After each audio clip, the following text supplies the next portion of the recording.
सावित्री आत्या, आदित्य बाबा, अहिल्या मॅडमनी तुमच्या ऑफिसात फोन करून तुम्हाला मेमो द्यायला सांगितलंय. त्यांचं असं म्हणणं आहे की तुमचं कामात अजिबात लक्ष नाहीये.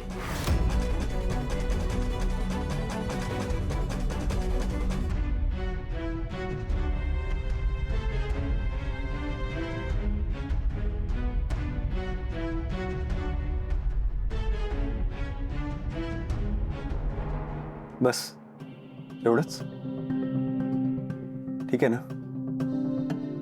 ऑफिसमधले लोक ठरवतील काय करायचं काय नाही. त्यांना जे योग्य वाटेल ते करतील. सावित्री आत्या,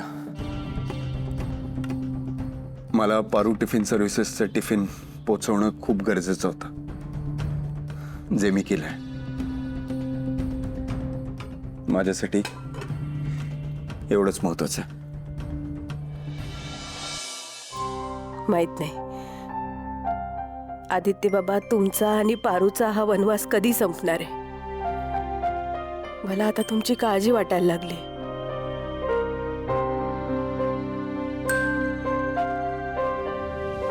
सावित्री आत्या,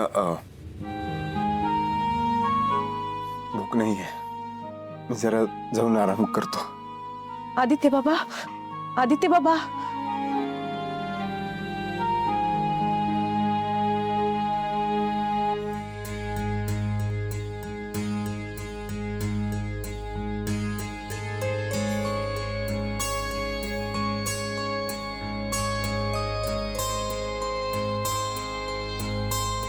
श्रीकांत, काय झालं? आईला मला हे सगळं पटतच नाहीये का.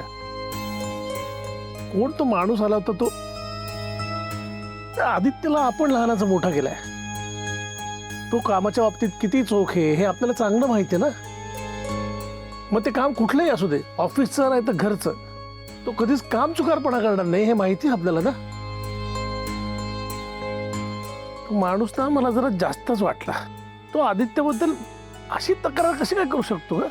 हे बघ, त्यात त्याची काही फार चूक आहे असं मला वाटत नाही.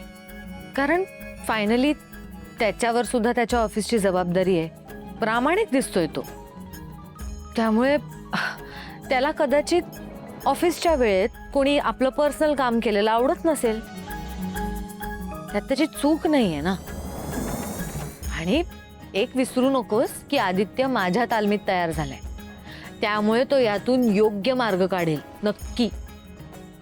आणि ह्या बाबतीत मी कुणाचीच बाजू नाही घेऊ शकत.